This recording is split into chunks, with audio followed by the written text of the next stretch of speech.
don't be impatient. Know that it's going to take time to grow and to evolve, but it's going to be so worth it.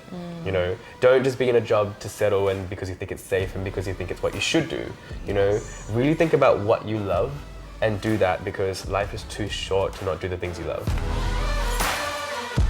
Reminder, you did not come here to play someone else's game, to box yourself in, or to let fear guide your choices.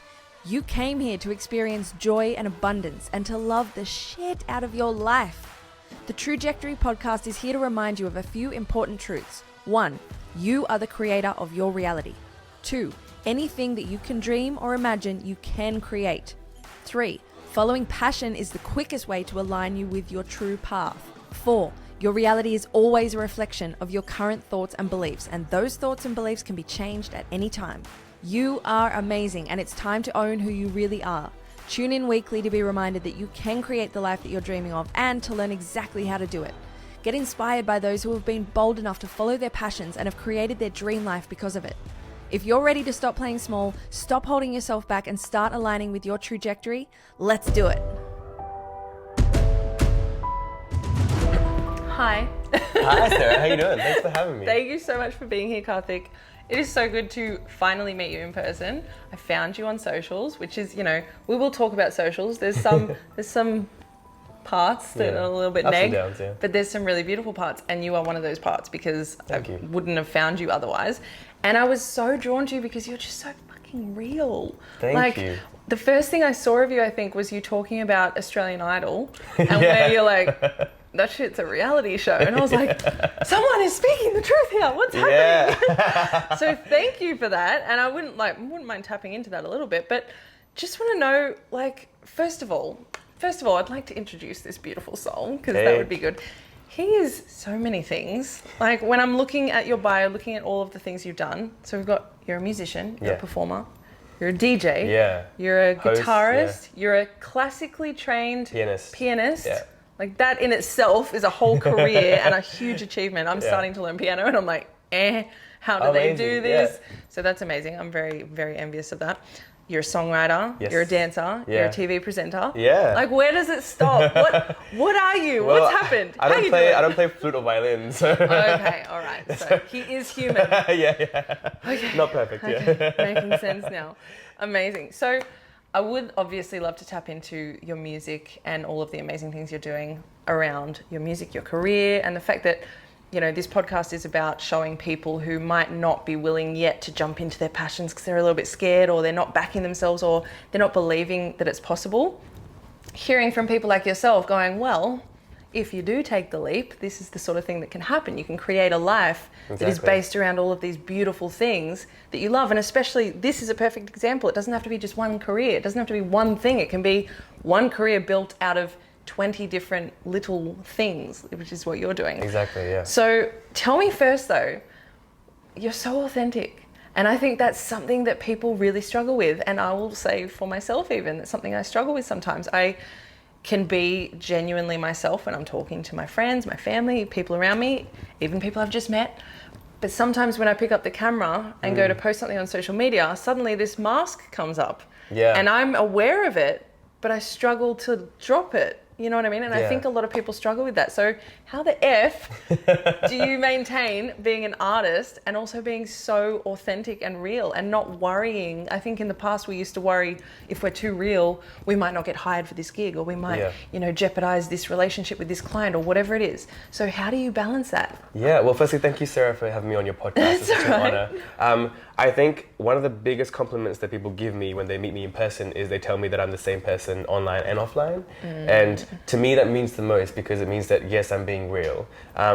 Even today, like, I still am, I have to train myself and remind myself to be as real as possible on my Instagram. So I'm so glad that you see that. Because sometimes when the camera comes on, we're like, hey, and we think we have to, like, you know, be even exaggerated. And sometimes, you know, for some shows you have to be. But I think when it comes to Instagram and social media and TikTok, especially because of TikTok, people really value the relatability of someone as well, and that helps people to trust you. And that's why a lot of influencers are being used to promote stuff, because people want to trust people and real life humans instead of just like a, hey, buy my thing. Yeah, you know? So true. I still have to remind myself like every time I go on camera, but I think now it's becoming more natural. But it definitely didn't start like that. I think maybe at the start I was maybe not, maybe just kind of being promotional, but then I quickly found, and even just through some feedback from my friends, that, you know, people just kind of switch off if you just promote stuff all the time. Yes. Like people want to get to know you. I think one of the things I learned from one of my artist friends is, when she was talking to me about social media, is, you know, you kind of want to have that 80-20 rule, where like people want to see 80% of your lifestyle, your personality, and then 20% promo. So I kind of try to keep that at the back of my mind. And even now I'm just trying to find fun ways to promote things, because social media is a job for us, right? And it's like, sometimes it's an unpaid job as well for a long time. Oh yeah. Yeah. So, and I have my real job, which is gigging and performing full time. So I think it's important to find ways to make it fun, because otherwise it's so easy to just burn out and just kind of, you know, get overwhelmed, which is easy to do because as musicians, as content creators, like so much of what we do now has to be content, because that's what the world is now. Yeah, it's crazy. It's like the new currency almost. Yeah. And like you said, a lot of the time you don't necessarily see the payment of that until it comes in different ways, right? Exactly. It's not like you get paid to do those videos, but you might find someone that finds that video and then you get offered a gig because of that video that you did for free or whatever. Yeah. But have you noticed in any ways that you have sort of changed your music because of social media, or has it like, what's the word? What's the word I'm looking for? Has it like morphed or like transformed? Yeah, has it encouraged? And it's not the right word. Well, okay, yeah, I think, so all the songs that I'm releasing now, they were written like at least 2 years ago, or maybe the most recent one is probably last year, right? Oh, wow. And I think especially after looking at, you know, my idols like Ed Sheeran, Bruno Mars, like I just really believe that music is timeless, and you shouldn't try and write a hit just for the sake of it. You know, it's like just write what you feel, write what's real to you. And all my songs that I write, unless I'm writing for someone else, all of it comes from a personal experience. So I was telling someone the other day, I was like, if you really want to get to know me, listen to my lyrics, because that's where I'm the most honest. And it's all about my experiences in life, the ups and downs. And yeah, I think that helps me to be real and to really stay connected to my music. I think it's important to just be true to yourself and not try and be someone else, even though that sounds kind of crazy because I'm the only person I can be. So right, but it's hard. Yeah, that's the thing it's one of the things that fascinates me so much is the biggest thing we're all trying to do is just to be ourselves. Yeah. It's like we grow up, we're ourselves when we're kids, we're pure, we're like just full of imagination and dreaming and fun. Yeah. But then we start to get programmed in many ways unintentionally by people who, you know, might be programmed in their own different ways. Yeah. And we stop believing in ourselves. And then our job as we get older is to recognize that and to start shedding those layers and coming back to who we really are. So people like you are like lighthouses where you go, it's real. And that's why people are attracted to it, because they're like, that's what I'm craving. I want that for myself. Yeah. You know, it's amazing. That, yeah. I think it's so important to have friends of all ages as well. Oh, yeah. Because they teach you, everyone can teach you something. Like I love, especially when I'm singing to kids, like, you know that if a kid is vibing to your music, you're doing well because they can't lie. Yeah. And they will tell you if they don't like it or not, which is great. So true. And the same with elderly people, you know? It's like, they got no time. Exactly. Like, I like you, I don't, get out. Exactly. So I think it's so important to have these friends and, Sorry guys, it's getting worse. Oh, shit. It's still Yeah. okay. No. Everything you've done to date has been passable. Okay. Right, but I'll it is get rid of- progressively worse. I'll just get rid of both. Who cares? Okay. So, yes, when you're filming, this is something that we'll be teaching people soon. When you're filming and you've got a microphone attached to your shirt, it's not ideal to have chains. Now I'm caught. So we'll just take them off. Anyway, so sorry to cut in on that. So it's important to have friends of all ages because everyone teaches you something. Yes, and having a student mindset, that's amazing. Being able to learn and like take constructive feedback and not get like so personally attached to everything. 100%. Yeah, I think we always should be learning. Yeah. No matter what age you are, it doesn't matter. And it's humble. It's humbling, yeah. But as an artist, I find a lot of artists can be very sensitive. Yes. And you become so attached to your work. So you've been focusing on this one thing that you've been creating for, whether it's a week, a day, 2 months, 5 years, and that's your baby. And so when people don't relate to it, people, artists in the past have sort of broken down a little bit. But I think that's part of the lesson of being an artist, is going, well, not everyone's going to like this. So you put out what you love.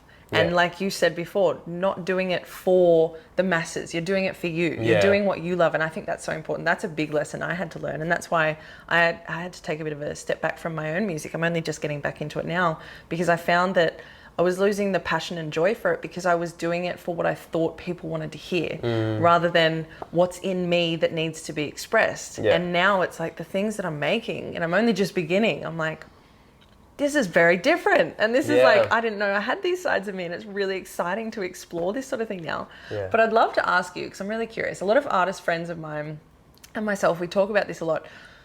A lot of artists, like we're expressing ourselves, right? We're sharing so much with the world, sharing so many parts of ourselves that are so private, sacred, personal.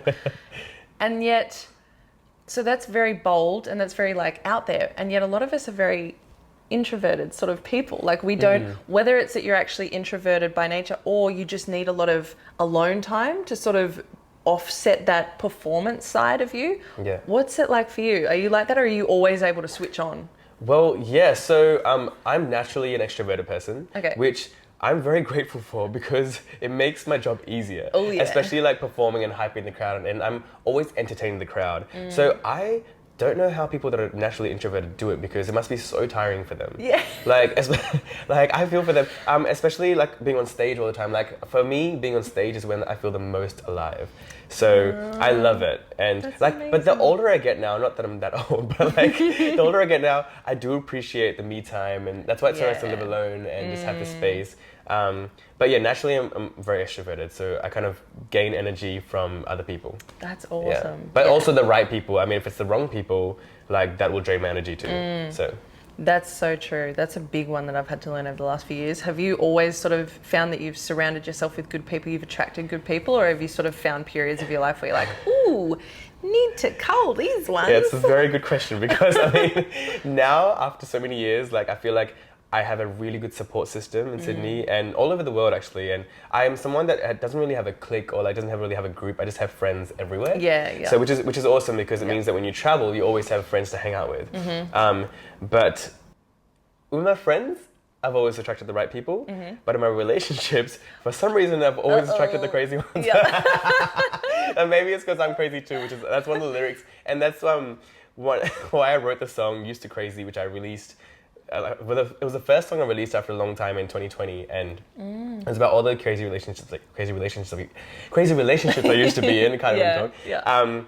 And it was kind of interesting because a lot of people resonated with it, but then there was also a minority of people that were like, "Oh, you can't call women crazy," and all this stuff. I was like, if you're smart and you actually listen to the lyrics, I don't mention any gender. And that was intentional, very right? Smart. I'm always like very smart with these lyrics, so I'm like, humans be crazy. I'm like women and men, we're all crazy. It's not about one person being crazy or anything. It's just varying degrees of crazy. Exactly. So, and there's like the good crazy and then the bad crazy. Exactly. Unfortunately, I've had more bad crazy, but then it's also turned into really good songs. So I don't know if my toxic trait is like getting into bad relationships to write good songs. I don't know. Sometimes I wonder the same thing, because especially like if I have a really low day or a low mood or a low week or something, suddenly I'm writing like crazy, and I'm like, am I keeping myself here just so I can get some good songs out of this? I know. But then I also like, that's my therapy, so... It is. Yeah, I don't know, I'm still figuring that out. But hopefully... But I do think about this sometimes, because I'm like, because we're musicians and because we're so passionate about what we do, do we crave that same passion in someone else? Or is it better to have someone who's maybe a little bit less passionate, but they still appreciate and understand what you do, just to balance you out? I kind of think about that, because I see people... in relationships that are maybe they're both in the arts industry, and it works. And maybe it's because of the personality, you know? It is a really interesting one. I've wondered that myself as well. Because in the past, I've attracted the extroverted crazy as well. Yeah. Because that was sort of something that I was craving, I guess. I don't know. But then, I wondered the same thing sometimes. Because I'm a bit of both. Like, I sort of go up and down. So there's some days where I want people that are more loud and inspiring and this and that and charismatic. And then days where I'm like, I just need really chill people around me. So... yeah. Who bloody knows? I know. What's the answers to life and love, right? That's the thing. Just trying to live, love, laugh. But right? Just have fun. And this is why I love talking to people who are doing what they love for a living. So like, I mean, where do we start with you? What's a normal week look like? Which doesn't exist, right? Every week normal. would be What so is normal, different. right? Yeah. But I love that my life isn't normal, you know? Same. I think for me, I could never do a 9 to 5. Like, I mean, I could if I really needed to, but like, I just can't. I don't think Have you I'm ever made for had it. to? Have you ever had a job that was No, a bit more actually, no. That's amazing. So when I was in Singapore, because I was born there, and I was serving 2 years in the armed forces. That was, that was like 9 to 5, but also kind of not, because we'd have different show days and shows would be later. So if we start later, if we have shows at night, we'll just start later, and then sometimes there's weekends. So I guess. So that's wait, not you really just a 9 said the to armed 5. forces, and you're Yes. talking about shows. So Okay, you were performing. let me. Tell me about this. So because I was born in Singapore, Yeah. I lived there till I was 9. I came to Tasmania with my family and grew up in Tassie. Oh, wow. Till I was 18. Wow. Yeah, I know that's a lot. It's a Amazing. city to like Yeah, country town, not country town, but tiny little. quiet. And then when I turned 18, because I'm a male born in Singapore, I had to go back to serve 2 years in the armed forces.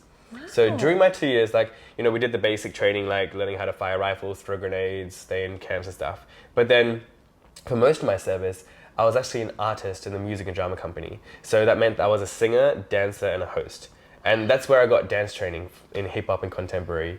And it was so good because it was so much training for what I do now for a living. Like we did massive shows at like shopping malls, hotels, camps, to like, 500 to 1,000 people. And then the biggest show I did was National Day Parade 2014, where I had the pleasure of kind of being a celebrity with 16 other celebrities of Singapore. And we got to sing to like 27,000 people in the stadium, which is incredible. And televised, nationwide, and I guess online as well. Wow. So that was such good training because I learned how to have stage presence, how to perform to a small crowd and a big crowd.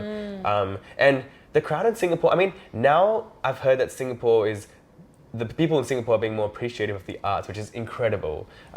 But back in the day, sometimes it's so hard to get people to even clap. Like, that's how conservative the crowd is in Singapore. Is it like a cultural thing? Is it that they don't want other people to judge them because they're enjoying it? Or what is it? Yeah, I think it's like that. I think Asian culture is like, it's kind of like, oh, what are people thinking? What will people say about me kind of thing, That's kind of ingrained into our minds growing up. And that's kind of why I talk about hard things on my Instagram, because I want to break that barrier and I want to be real, and I kind of want to just normalize so many more things, because for my community, we need that as well. Yeah. And it's so beautiful to see people reaching out to say, hey, thank you so much for talking about that. Like, I'm not brave enough to talk about that. I'm so glad you are.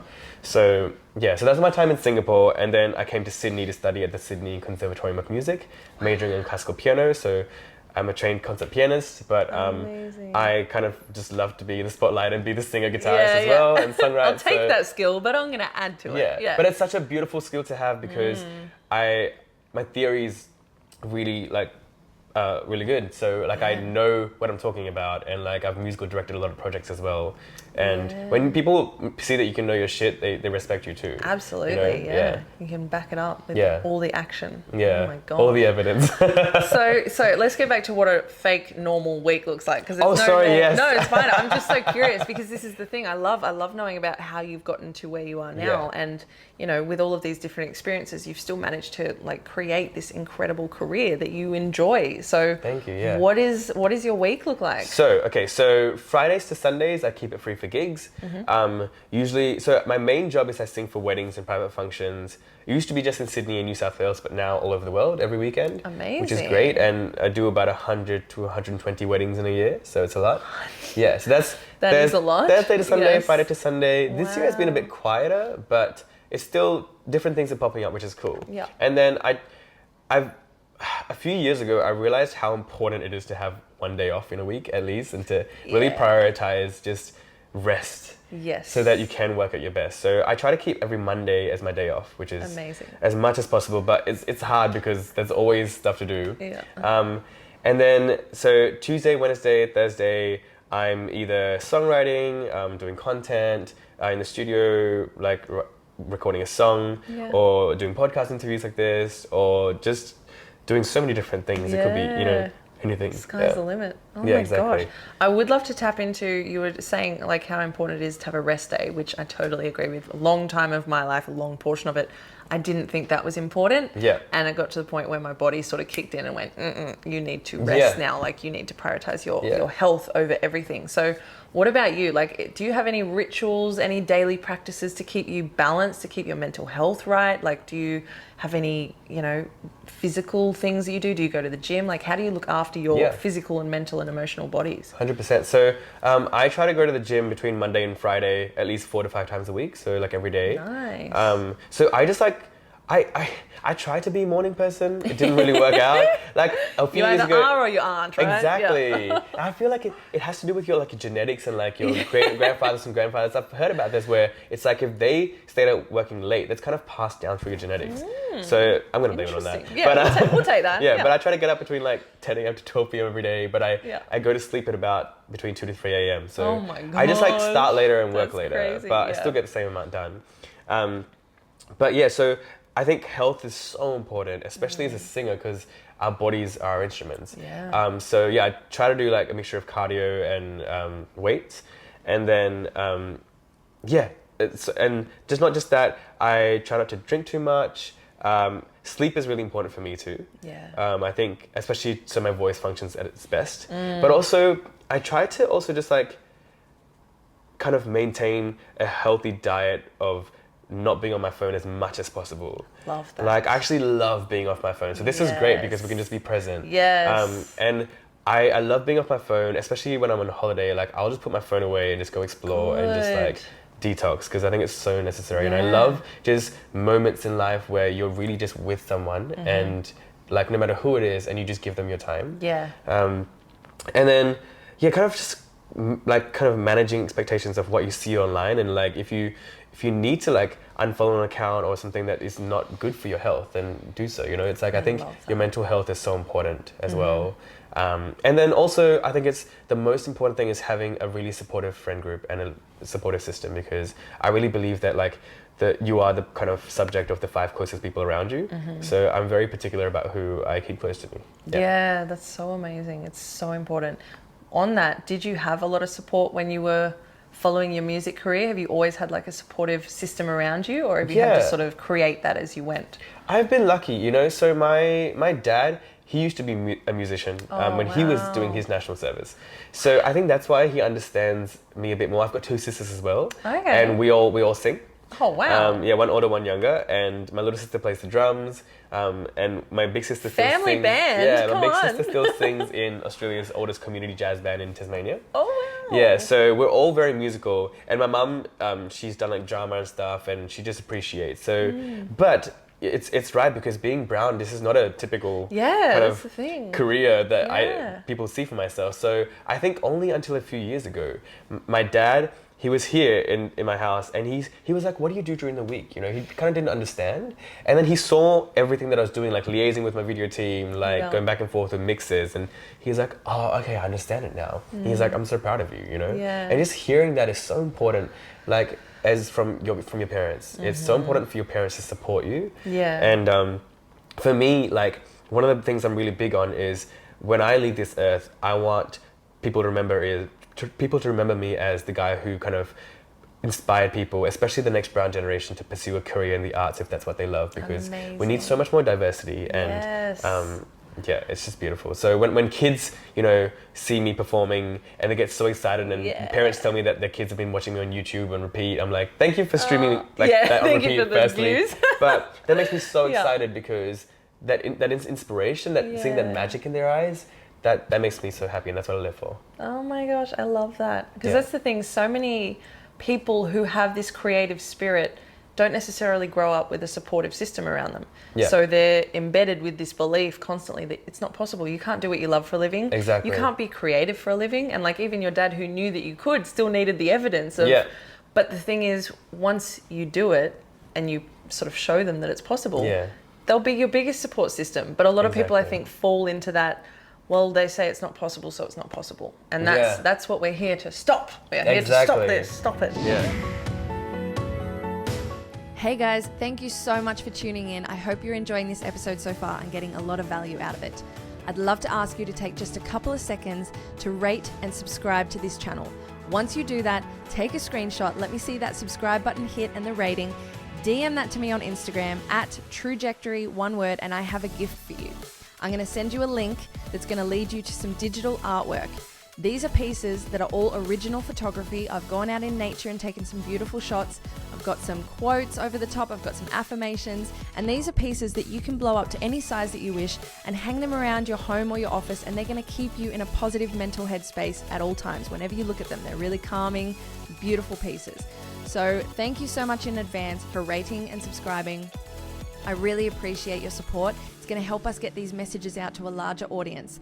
And I want this space to be somewhere that you can come every single week to be supported, to be motivated, to be inspired, to be reminded that you can create the life that you choose. And all of the beautiful guests that I have on every week are examples of just that. So thank you in advance. I've got so much love for you. Stay true, and I'll see you soon.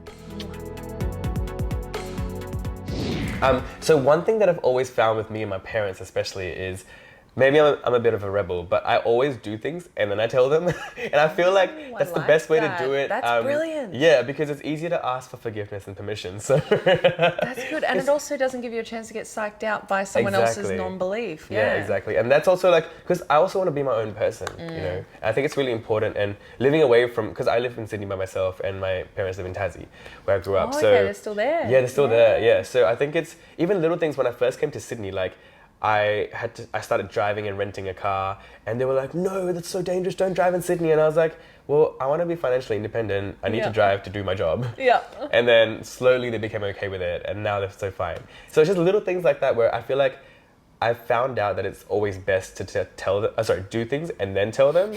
They'll always get mad at me for it, but it's kind of funny. I kind of just turn it into a joke. But it's also great content. So like, there's another thing where, so this year I'm releasing my debut album on 1st of November. Amazing. Yeah. How many songs? Wait. I think it's about 16 or 17. There could be more. But I've been releasing really it as singles kind of this year. So every kind of month. And there's actually a song that just came out today called What If. Yeah, I know. It's a breakup song, but yeah, we're cheering anyway, yeah. I love it though, it sounds amazing. Thank you, yeah. And so it was funny because I was back in Tassie recently because it's my mum's 60th this year. And coming up in October is a very saucy song. It's a sex song.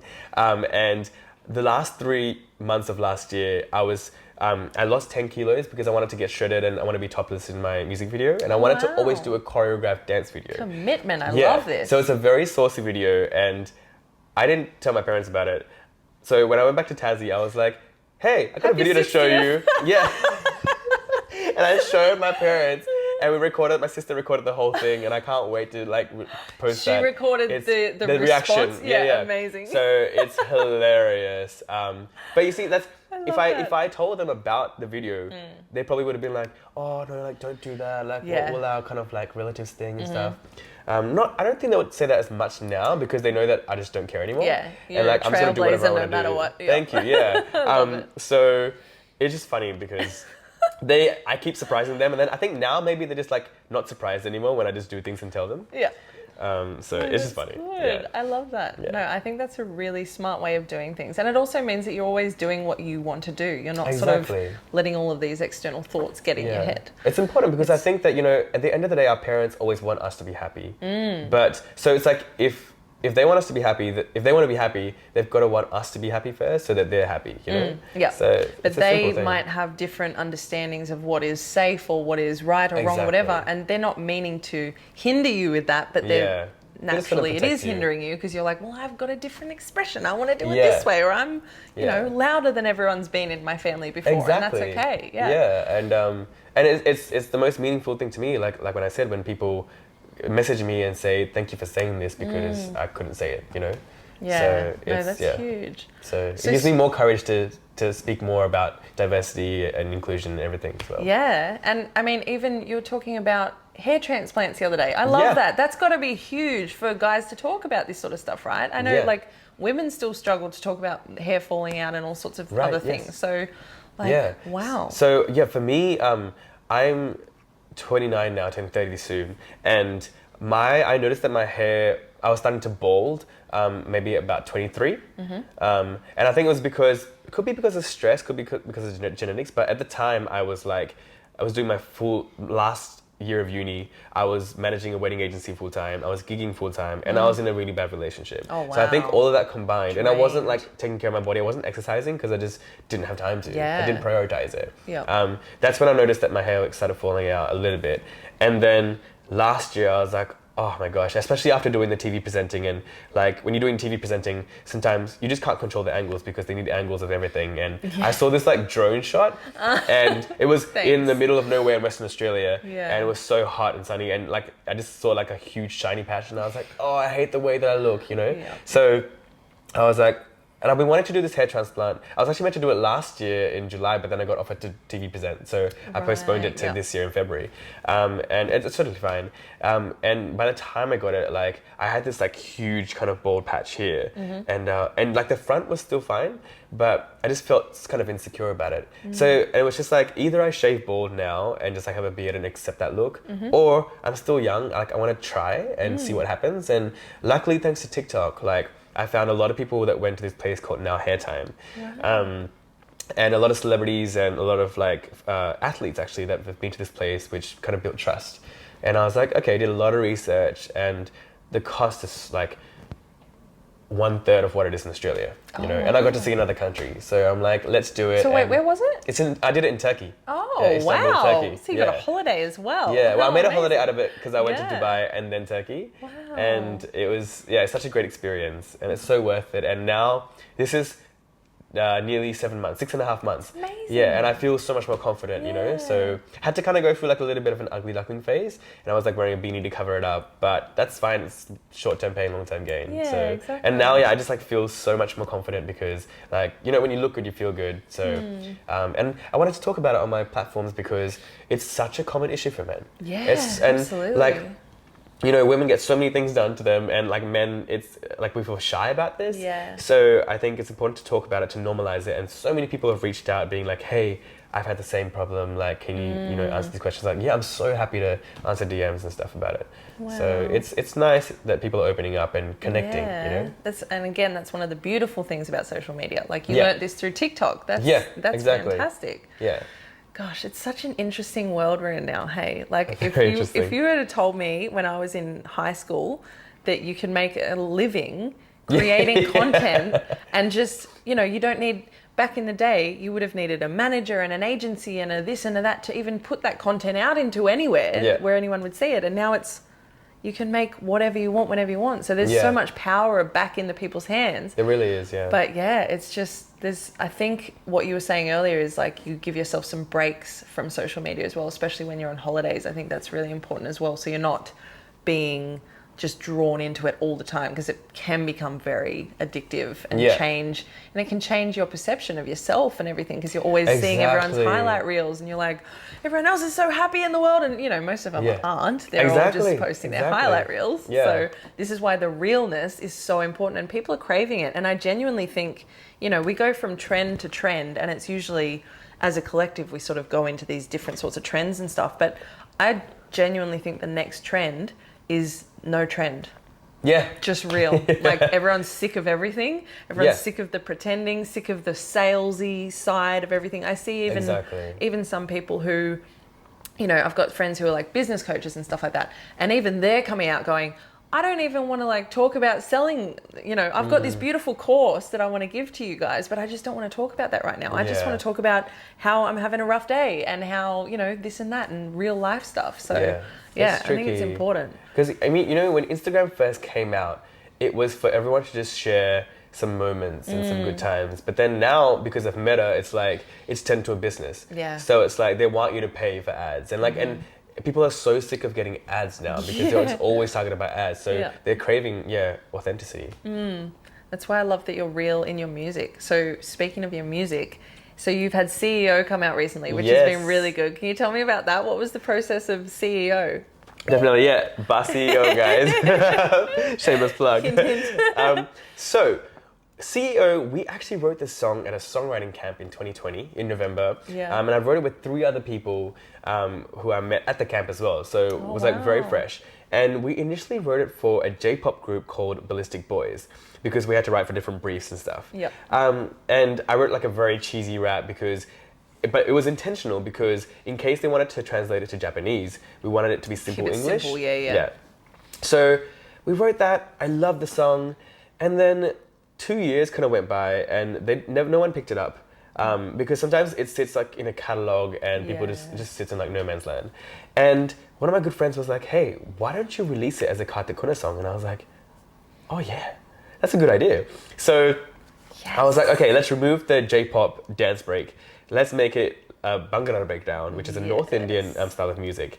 And I was like, I want a real rapper on it. And that's why I contacted El Fresh. His team responded immediately and they loved the song. We just made it happen. And yeah, the song is all about kind of inspiring people to be the boss of their own lives, no matter what age, color, gender you are. Like, it doesn't matter. Like, everyone's responsible for their own happiness and it's important to take control and be responsible for it. I love that. Yeah. You're responsible for your own happiness. It's Really, so true. yeah. And in the music video as well, we show that as like anyone can be your CEO. So in the lift, we kind of do like a Freaky Friday switch where like I'm the CEO and then my assistant becomes the CEO.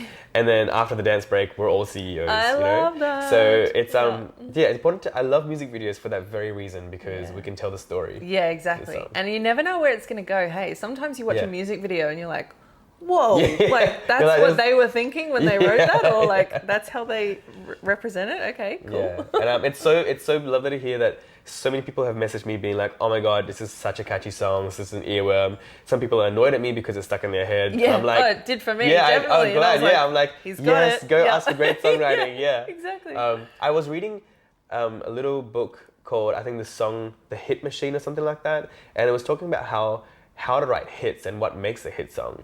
And when we were writing CEO, this was at the back of my mind as well, where if you have just 1 or 2 notes that repeat and it's like consistently repeating, that makes it easy for people to understand, to kind of comprehend firstly, but it also is like kind of a formula to a hit song. Yeah. Like the groove. I always wonder if there's an notes, actual formula, because it seems like, you know, some people do tap onto it and they definitely know. Because I mean, when an artist comes up in the ranks and they need a hit song, they call upon a certain few people and they just make it happen. Yeah. So that we kind of used that because we wanted it to be a hit song for that J-pop group. Yeah. But they never picked it up, so I'm like, I'm gonna take that song. Yeah, I'll make it a hit for me. That's fine. Exactly. Yeah. That's amazing. So I'd love to know, with all of the things that you've been through now in your career and your life and everything, what advice would you have given to yourself 10 years ago? Believe in yourself. No one knows what they're doing. Everyone's just winging it. Love that. So don't stress too much. Yeah. I would say, 10 years ago, I would say find ways to make growing with what the world needs more fun. So but the believe in yourself is so important. I think a lot of people, there are so many people out there, especially women, who don't believe in themselves. Like I have a lot of my closest friends are female, and I have sisters as well. And I think something that's so important for women, it's just little things like women apologize for things they don't need to. Yeah. And it's so common, and it's because of like historical stuff. But like, I'm like, there are so many women that are amazing and like so much better than men, and they're so smart and beautiful and just so empowering. And I think we need so much more of this equality as well. Yes, absolutely. And I think, men and women need to work so much more in harmony. Yeah. And I would say just, believe in yourself because it's so important. I love that. Because if you don't believe in yourself, no one else will. Well, that's the thing. Yeah. And when it comes down to it, whether you believe it can happen or you believe it can't happen, you're right. Yeah. Whichever one you choose. Exactly. So it's like, you believe that it's not going to happen, well, it won't. Yeah. But if you believe it can, it's just a matter of time. But again, the student mindset, being okay with failing, because failing is what? Learning. Yeah, like you're just learning different ways to not do it, or to, okay, well, let's pivot, let's do it this way this time. I think a lot of people are so scared to make mistakes. Yes. And I think the more comfortable you are with failing and making mistakes, the more you're going to grow. And it's like, it seems like hard to comprehend, but it's actually true. It's like, and it's so simple, you're kind of afraid right? to lose, yeah. Yeah, it's even, there was a book I was reading recently where they were talking about people who learn languages.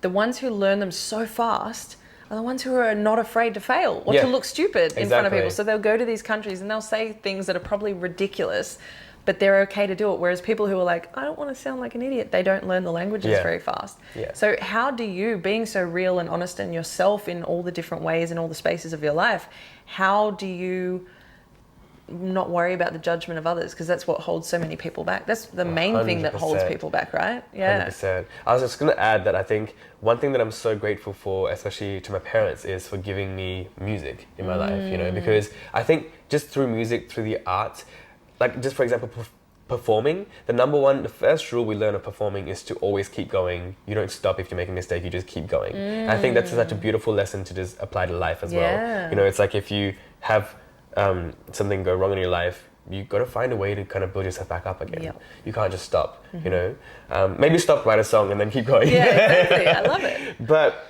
I think that's so important and like even with like acting and stuff, it's like you have to be okay with looking stupid, ugly in front of the camera, because you're kind of encompassing what another real adult is going through. Yeah, right? and if you're not willing to be that raw and vulnerable, you're not going to look real, you're not going to be believable, and people won't like your acting job. Exactly. So it's like, it's a great example.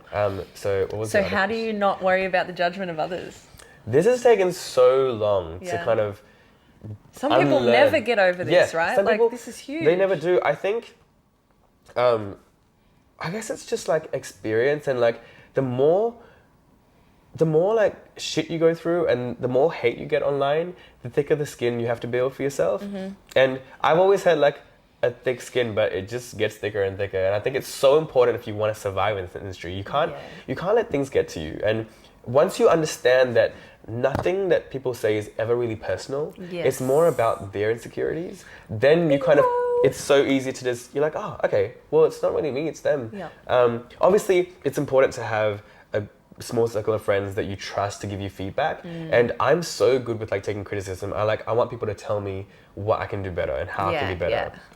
Something that is a big difference after living in Singapore and Australia is, in Singapore, for example, like, maybe it was because of the industry I was in, but for example, in the army, like we all have to share costumes and we all have to maintain a certain weight and size.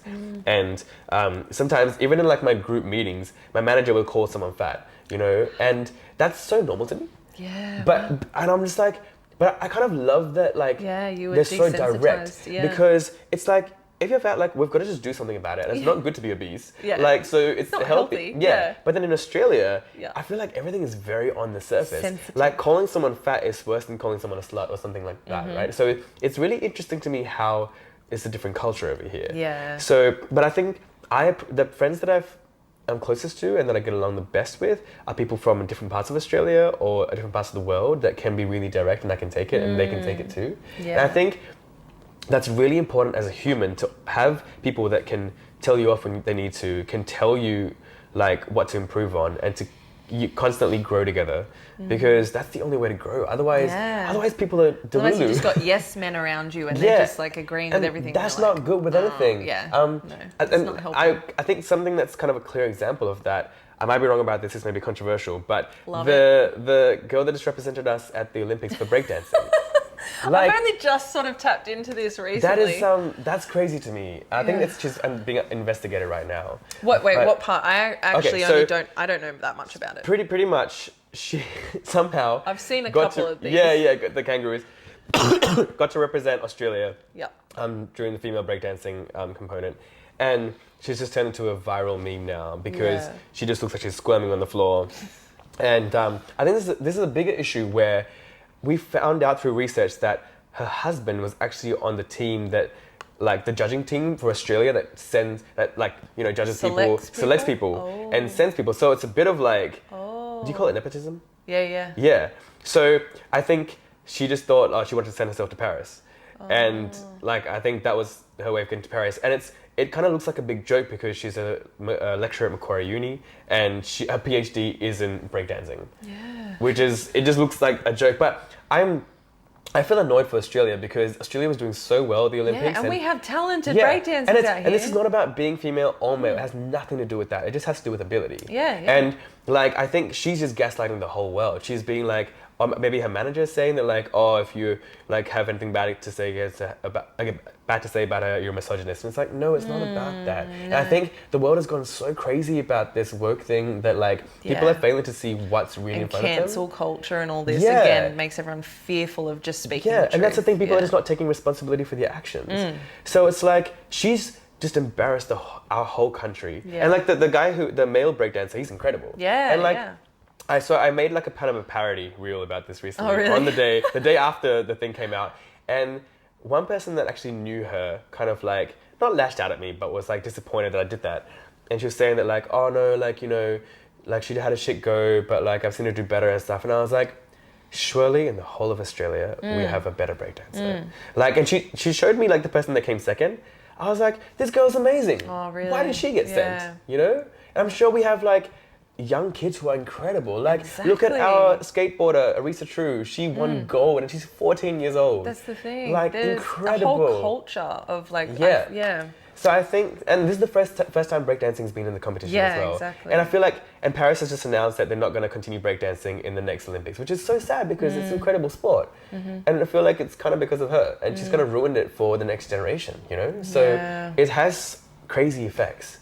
That because of maybe someone's selfishness, like, you know, people don't realize that. But, But then again, like the power of social media, look at how quickly this all spreads, and then how many different ways it can be spun, and you know, and then all the judgment and fear and, you know, different labels, you're misogynist or you're, you know, just, it's like. And the thing is, like, people are saying like, oh no, that's a bit mean, be kind, but I'm like, look, if you choose to be in front of cameras and online presence, you have to be ready for anything. This is just part of the job. Like, I'm ready for it. If someone wants to criticize me, no worries. Like, 100%. I'll accept it if I'm in the wrong, you know? You are putting yourself out there. That's why it took me so long to do this podcast, because I was dealing with this for so long going, you got to get over it. You got to be willing to deal with it. You just got to do it. And it's fine. It's so important to be responsible for your actions and own your choices. I think that's such an important lesson for everyone, you know? It's like, don't gaslight people. Like, if you do something wrong, it's okay, we're human. Just accept it, apologize, and people will respect you for that, you know? So that's all it is. And like you said, and when people do throw hate, it's a lot more about them than it is about you. So try not to take it all on board. Exactly. Just be proud of yourself, do your thing. So... Yes. I always ask the same 3 final questions to my guests, so I would love to run you through the final 3. Yeah. First one is, I think we often very easily praise other people and look at the things that we love about other people and go, oh, they're so confident, they're so talented, they're so this, they're so that. How often do we actually look at ourselves and look at the qualities that we like about ourselves? So I would love to ask you to tell me 3 qualities that you love about yourself. Oh, okay, amazing. Okay, well, I feel like my top 3 qualities are, I'm funny, so I love making people laugh. That gives me so much joy.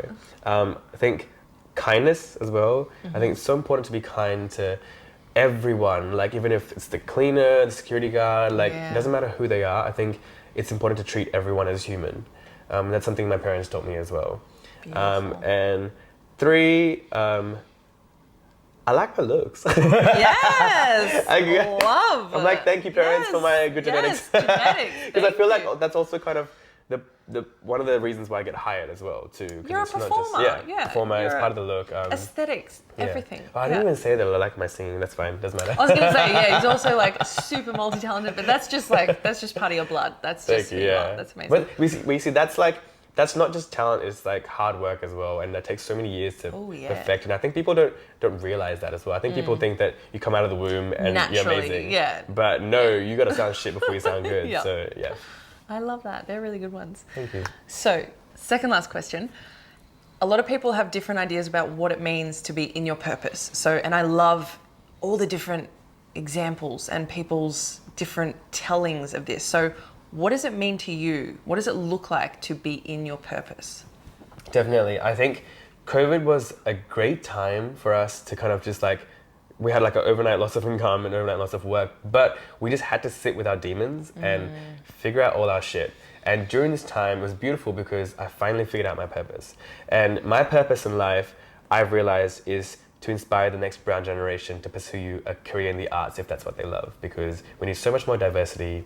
And I think, yeah, when we have a diverse room, everyone feels understood, everyone feels heard. Yes. And when kids look at you and they're like, oh my God, he looks like me. Yeah, That's I'm the most represented. Beautiful, it's the most beautiful moment. So I feel like that's my purpose in life. I love that. That's beautiful. Final question. This is for anyone who is maybe listening to this, sitting at home, sitting in a job that they don't like. They've got a passion project or they've got a dream and they're not believing in themselves. What's one piece of advice that you would give to them to start moving towards that dream today? 100%. So first, I always say, don't be shit, be good. Don't let your mum be your only fan. Yeah. Make sure you're actually good at this thing.